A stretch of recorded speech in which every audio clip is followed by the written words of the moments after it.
Good evening, all. I would like to welcome all the delegates and the keynote speakers to Abbott's Win Over Inflammation series of webinar. Again, coming with a very innovative and an interactive topic that is pragmatic approach to oral soft tissue lesions. This is being conducted with the relevant speakers in the experts in the subject matter experts in the relevant field. We today have the moderator for the event, Dr. Ajay Doiphode, who is an MSc ENT and is the director of ENT Ahan ENT Clinic, Mumbai. He is also a consultant, Nanavati Hospital. He is the president of Association of Otolaryngologists of India, AOI, that is, in Mumbai, and has performed more than 6,000 successful ENT surgeries. We welcome Dr. Ajay Doiphode to this event. When they approached me, they asked me to speak about precancerous condition. Now, as we know, cancer is one of the leading cause of death worldwide. In 2020, there were estimated about 10 million deaths related to cancer. In India, oral cavity cancers rank among the top 3 cancers in the body. And the major risk factors associated are tobacco and tobacco-related products, betel nut wheat, and alcohol consumption. So for any cancer, prevention is the best strategy to control. But in India, we have a different problem also. Public figures endorse tobacco and tobacco-related products. In India, you can't do direct publicity of tobacco and alcohol. So surrogate marketing is rampant. So not only the rich and the famous, but also the common people get affected and start following this public figures. So cancer doesn't spare poor or rich. It doesn't spare the common or the influential. And we know what happens eventually. So precancerous condition or pre-malignant condition, there are plethora of terms: potentially malignant lesions, conditions, disorders, intraepithelial neoplasia, dysplasia, precancerous. Now what they do is they cause a lot of confusion. They cause unambiguity. There is no standardized classification and terminology between surgeons, pathologists, institutions to institutions. So this was recognized by the WHO working group, and it coined a term, a consensus term, which was called as potentially malignant disorders. And the term disorder was preferred over lesions. So for example, if oral leukoplakia carries an increased cancer development in the area of leukoplakia in oral cavity, it will also have the same risk in the head neck region also. So a normal individual, once he starts indulging in tobacco-related products, then over a period of time, he progresses to a precancerous or a pre-malignant condition, and eventually it will lead to a full-blown cancer. So here is an image where you see morphologically at gross level and histological level what happens. So over a period of time, a normal looking tongue will become a full-blown cancer-ridden tongue. And histologically, you also see the changes happening at the cellular level. So if you have to classify the malignant disorders, which are potentially malignant disorders, which initially used to be called precancerous lesion, they are mainly 4 types.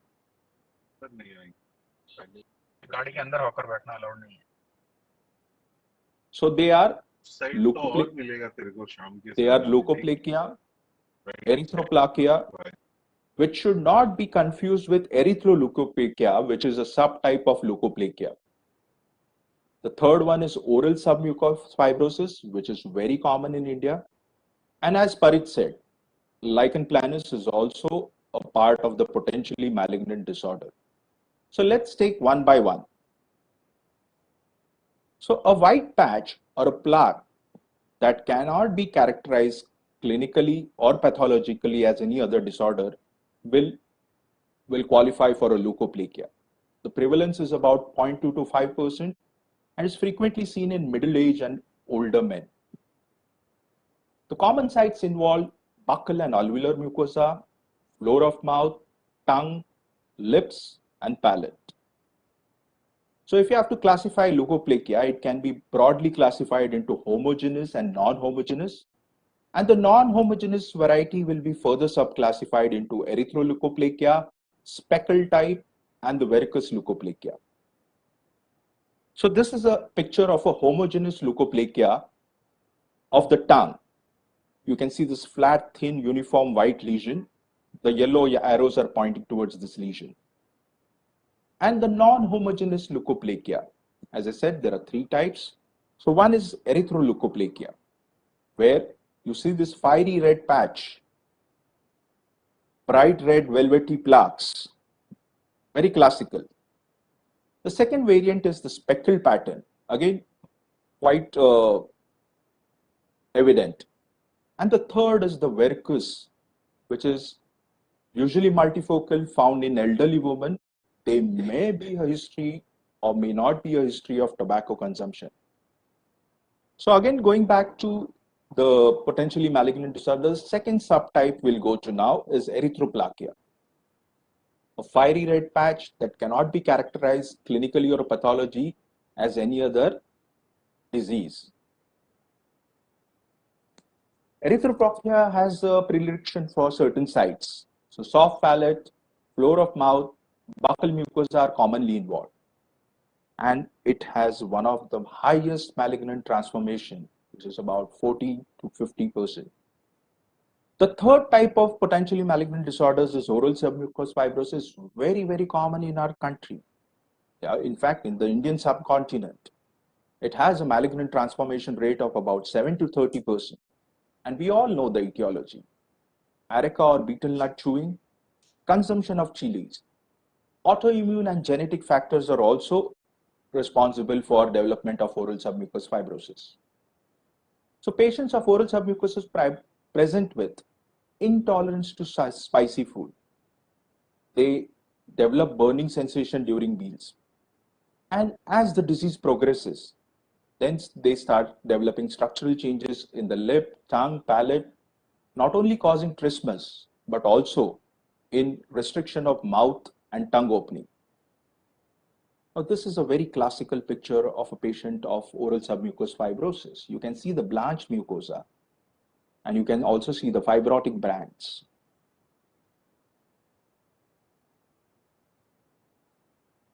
This is a second patient of oral submucous fibrosis. You can see the restricted mouth opening, the classical appearance of the mucosa, both palatal, buccal, and here you can see the classical fibrotic bands.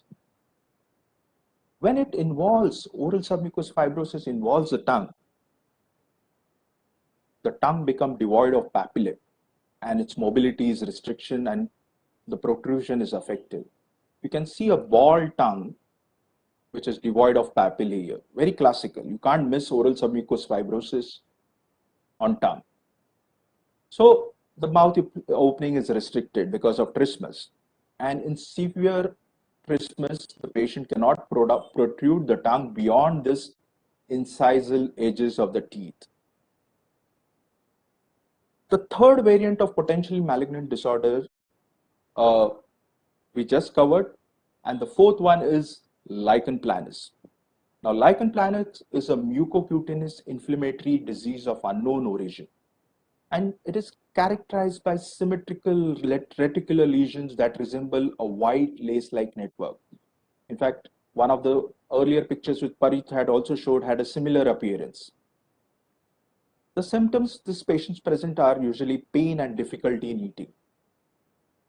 Now, understanding the different potentially malignant oral disorders. Now, how do we manage them?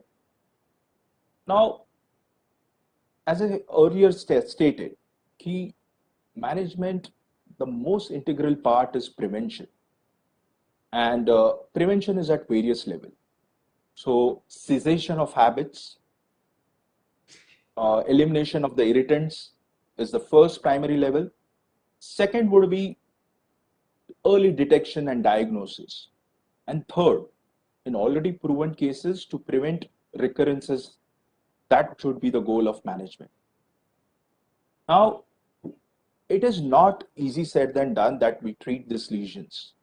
It's extremely complex and difficult as diagnosing them. So what is the importance of treating this lesion? Because this can harbor malignancy, they obviously transform into malignancy, and you also should pick up incipient lesions which are going to be into a full-blown disease. So the earlier you detect, better it is. And obviously your treatment outcomes improve with early diagnosis and intervention. But we clinicians face certain practical issues when we treat oral, potentially malignant oral diseases or disorders. So the main dilemmas are, if you have multiple of them, which ones to treat? Is there a role of wait and watch? You always have that fear that too much of waiting should not, the patient should not lose valuable time in treatment, or you should not be pushing him towards the danger zone. Then obviously challenges that there are various tools which are used for detection. How do you screen these patients? And finally, what are the best modality for this to treat? What type of surgical intervention is required for them? So there are two schools of thoughts, like the ones who advocate and the ones who say no. So the ones who advocate, they say it's better to treat them early because they harbor malignancy. Obviously, patient will get relief from symptoms once you treat them. But in medical literature, we don't have, strong evidence for that. The only rationale I see here is doing extra is safer is followed. But sometimes the other school says, if there are large diffuse lesions, in excising those, you will leave the patient with too much morbidity. The procedure itself will be very morbid. And also, you might not be able to achieve clear margins considering the field of cancerization in oral cancers. And we don't know where to stop. Reports also, though not very strong evidence, but there is spontaneous regression happening in about 1/3 cases.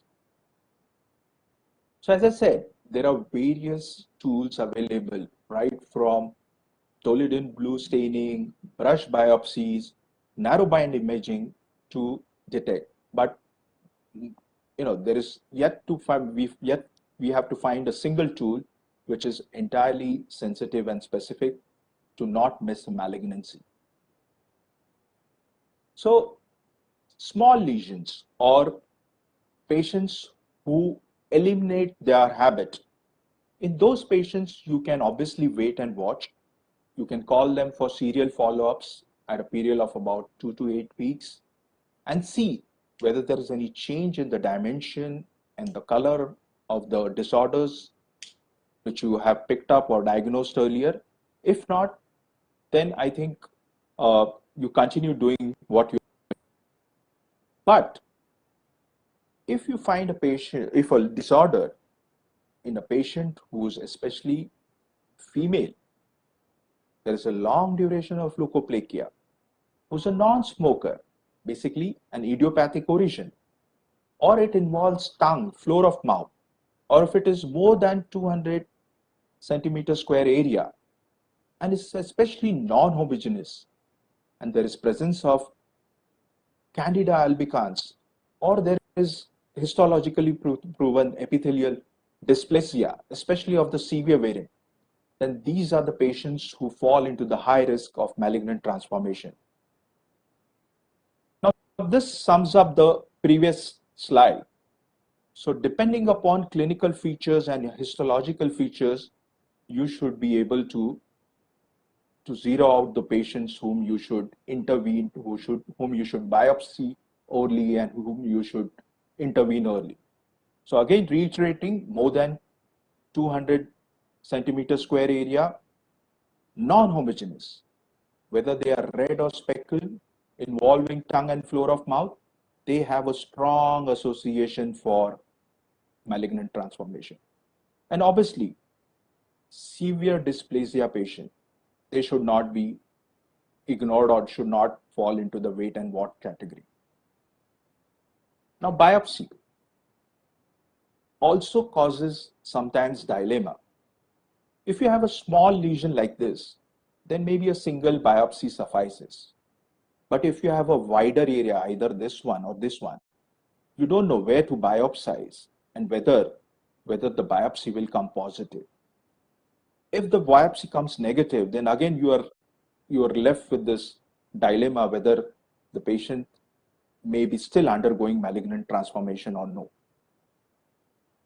So when we treat potentially oral malignant disorders, we follow the principles of oncology. That is, we treat them like cancer. We have to have a surgical excision with clear margins. We consider stage excision, especially for large lesions and those which are multicentric.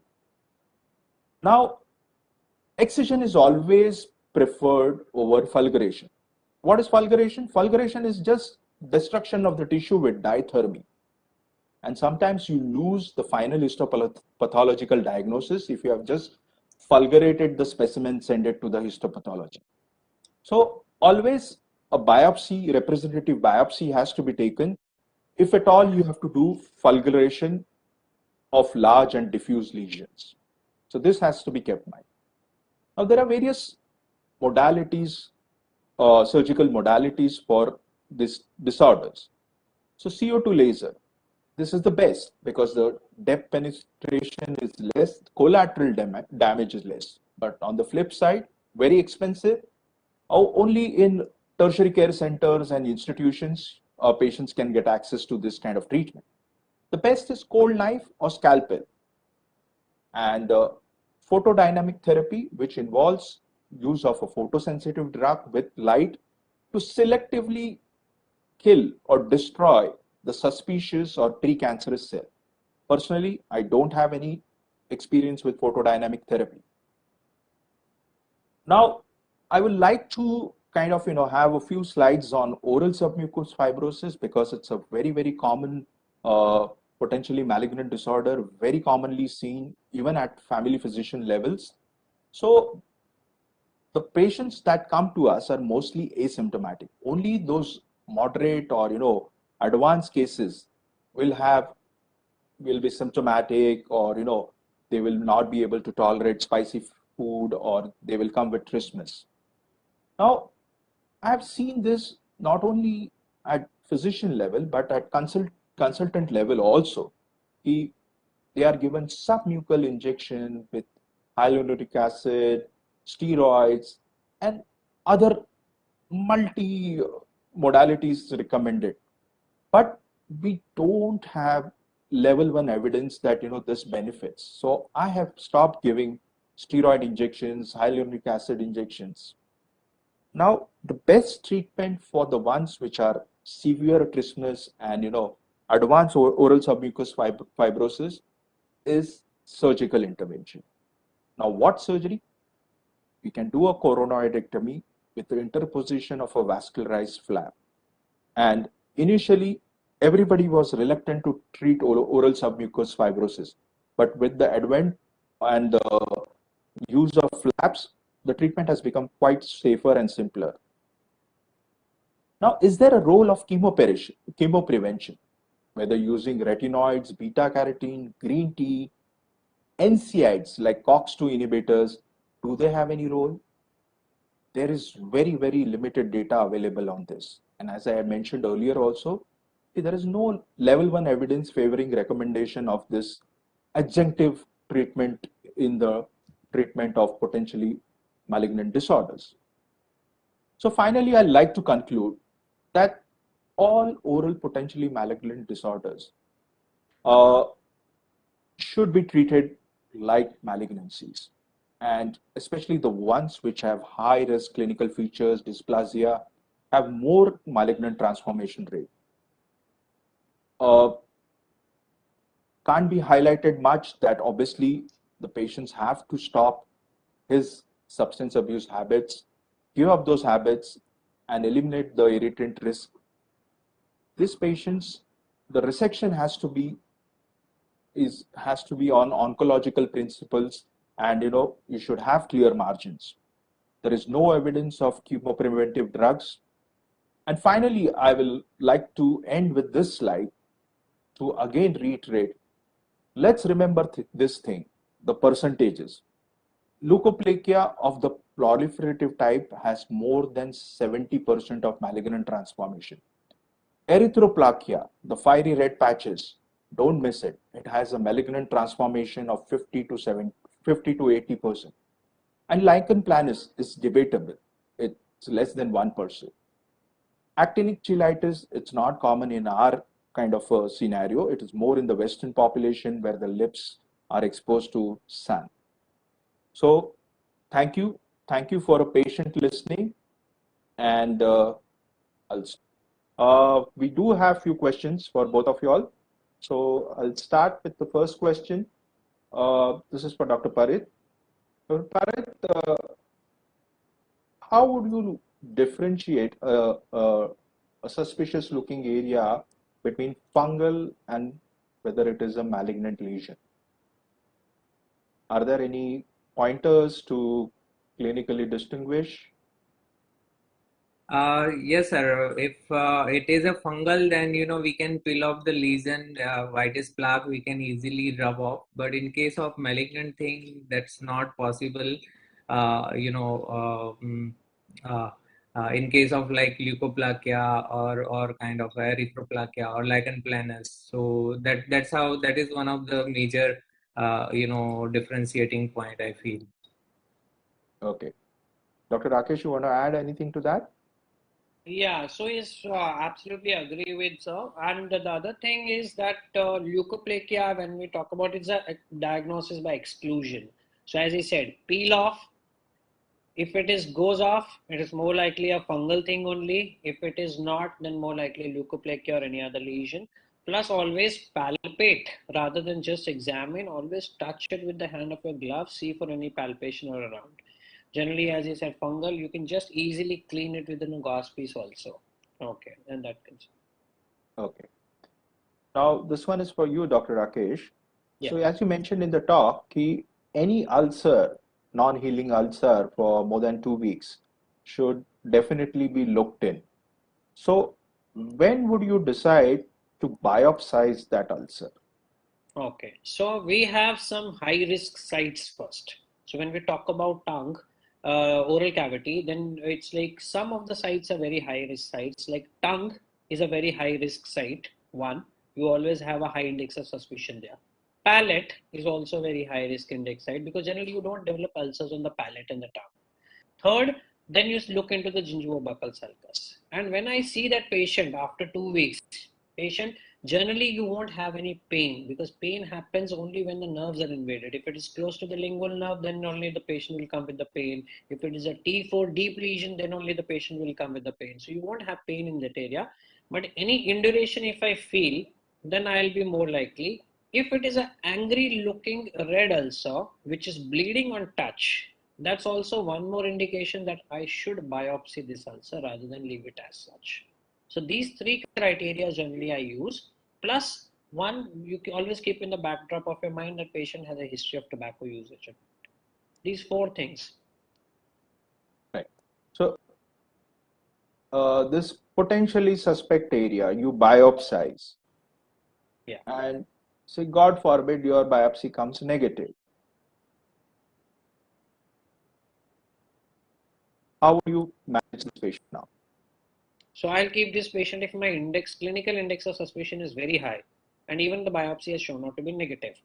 I'll keep this patient in the close observation. I'll ask them to see me again after 5 days. You can give him local and antibiotic or anti-inflammatory in the meantime.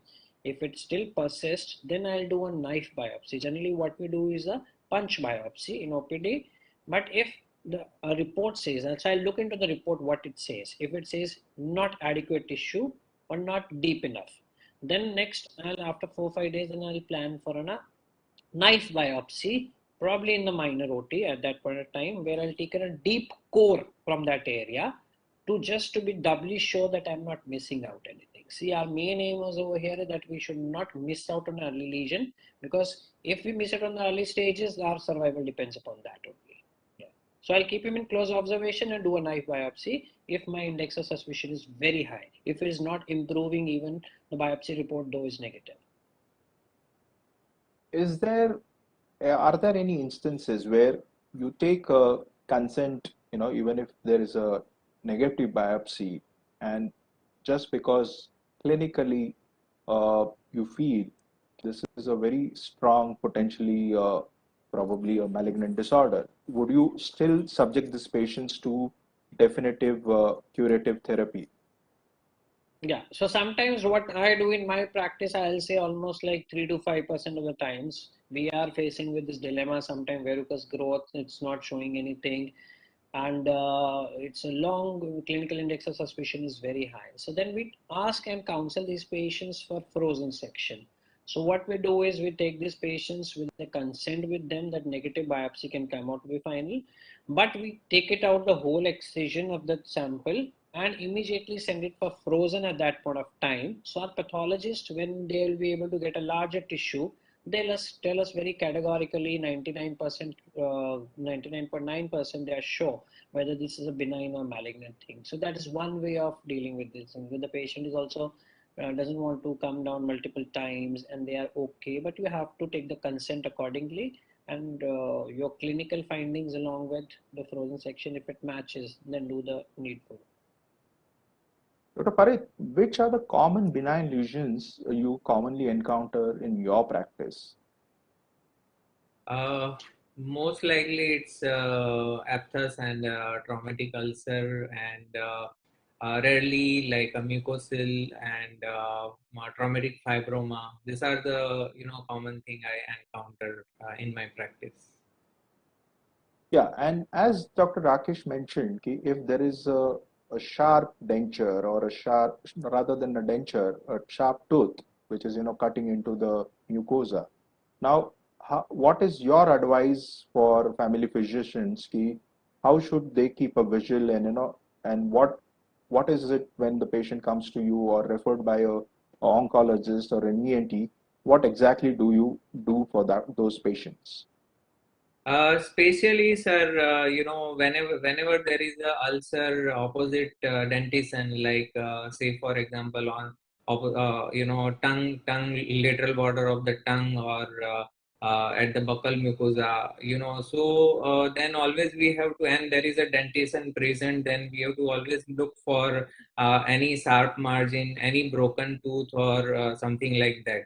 And if we feel, we can even palpate the tooth and we can feel there is a sharp margin around that opposite to that ulcer. So depending on the prognosis of that tooth, whether we can smoothen those sharp margin or we can remove that tooth if that tooth is not salvageable. And post that treatment, the ulcer should heal within a span of 15 days. If still that ulcer is not, because we have removed the cause, and if still that thing is not healing, then it's better to refer to oncosurgeon, or to perform biopsy to rule out any conversion into malignant ulcer. And obviously, as Rakesh sir said, we should palpate the ulcer for any induration or something like that. So that will also give us a rough idea about the type of ulcer basically. Right. Rakesh, do you face these situations where you have to convince a patient for a biopsy, and the general myth is when you biopsy the lesion, it's like waking up a dragon. So I faced this situation multiple times, convincing patients, no, this looks like malignancy, or this is a suspicious area. So I would like to know, how do you kind of, convince these patients?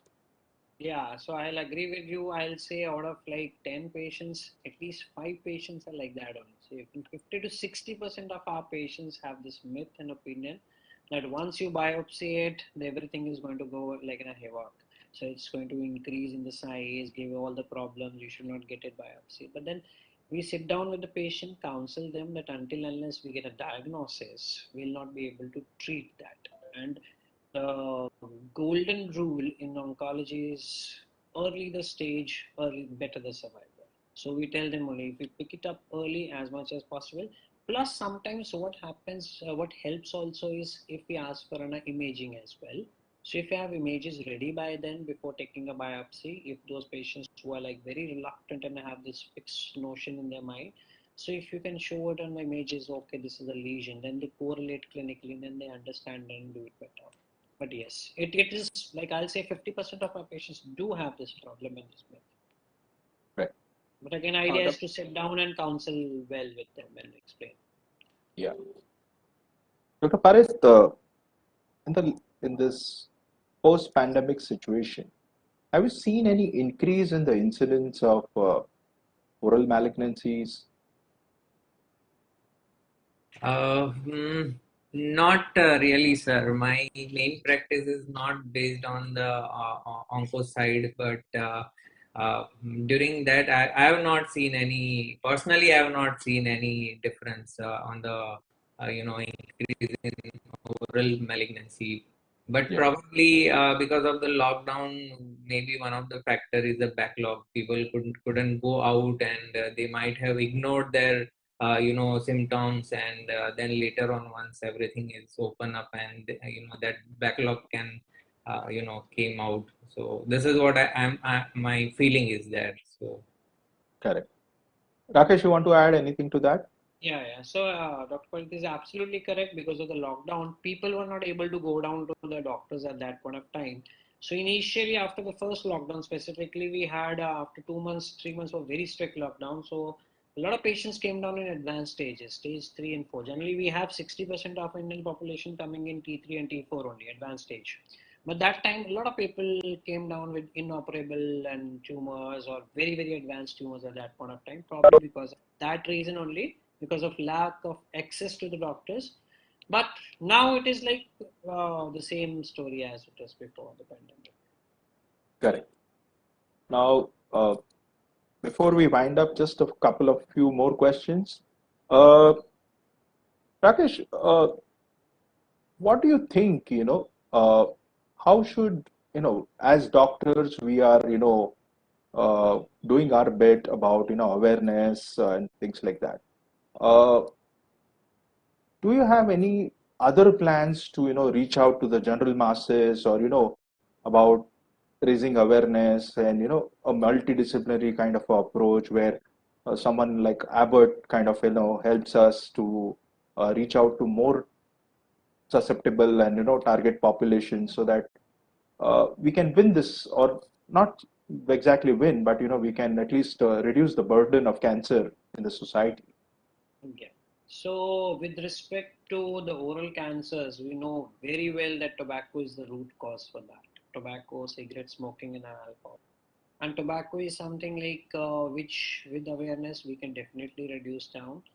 I always tell myself this thing. So whatever patient comes to me, I always, when we sit down with the family, we tell them at least now you have got it. Get your 20 members or 25 members in the family, speak to them, tell them that this has happened and this is because of tobacco. So probably at least those 20-25 people in your family will get help. Tell it to your neighbors and everything. So that is the first basic step which everybody can do it at their clinics and home. And yes, we require more mass screening programs in terms of oral screening camps or awareness lectures where especially the younger age group, we are seeing quite younger population also in the age like 25, 30, 35, which we never used to see 5 years, 10 years back. We used to see patients only 40 plus or 50 years of the age or 60 years of the age. Now it has shifted back down, and all this is because they start their tobacco and they start their smoking very early stage, right from their school, just pass on the graduation or something. So yes, in those programs, school screening programs, some awareness lectures for that, where we can have multidisciplinary with the commerce sector also supporting with this, those lectures and everything that can be done, and it will make a difference. It definitely makes a difference. Yeah. Parit, you want to add anything to that? Yes, sir, I agree with Rakesh, sir. Youth education, that is the most important thing, because that is the future of India. And as sir said, young population are, becoming addicted to all this, things very easily. So that is the most important part. And second, I feel, we should stop endorsing what Ajay sir you showed in your initial slides, advertising in any form, that should also stop. Instead, it should be like anti-endorsement advertisement, more awareness of, cancer, like the Tata, that cancer ads is going on. So, television advertisement, that is also more important to prevent this thing. Okay. Now, the final one, Rakesh. Yeah. I want you to debunk the myth about e-cigarettes and vaping. A lot of younger people, or a lot of people think it is less carcinogenic, or it is less risky as compared to smoking uh, tobacco in cigarettes or other form, or consumption of tobacco in other form. Yeah, so e-cigarettes or the vaping, which is, I think it's a fad in last 5, 10 years only. 7 years has picked up very immensely popular now, and people are saying this is an alternative to I don't smoke now, I vape and this thing. So first thing, that is absolutely not safe. When we are giving you e-cigarettes or the vapors, it's nicotine is there, your addiction is anyway, plus some carcinogenic substances still without that tobacco, it's still going to be there, which we don't know. The list is almost 129 carcinogenic substances are there in tobacco and related products. So some are going to be there in that. Plus, vaping damages your lungs in other ways also. Apart from developing a malignancy, especially, this leads to your cancers of the lung. Plus, you have pneumonias and other all those problems coming out of the lungs, which is much higher as compared to any other thing. So that's where you're putting a risk. And then you start vaping at a very early age or something, because it's a young people's fad. So you continue it for long, long terms. People are smoking or e-cigarettes or something for 10 years, 20 years, 15 years, 5 years. So this is going to give you. So it is. I will not say that it will give you same exactly the figures, but yes, this is the carcinogenic substances are present in there. They are going to lead, and it doesn't matter what is this amount of the substance which goes inside. It basically the mutations which is in your body is happening, and due to tobacco and related products is the irreversible mutations. So people can develop, even after 6 months of smoking, they can develop a cancer. You don't have to be a very heavy smoker for 20 years to develop an oral cancer. So genetic mutations with respect to multifactorial things like a diet and everything, which is already there, which you cannot prevent. Plus, this is a preventable thing which you're adding the insult onto it and making some irreversible changes in the DNA, which is going to lead down to cancers anyway. So vaping and A- this thing is not a safe alternative, I'll say. Not a safe alternative. And the same for hookahs, which is again another fad in the younger population. Yeah, and you don't know the substances what they're putting in the hookah. So make your addiction, they'll definitely putting down tobacco and nicotine in that. That gives you that high kind of a thing. That's why the people go back to those practices. So definitely your tobacco carcinogens are going to be there, and which will definitely punish you in some form or other after some time. True. Okay, so finally we come to the end of the session. Thank you once again, Dr. Parit Ladani, Dr. Rakesh Katna,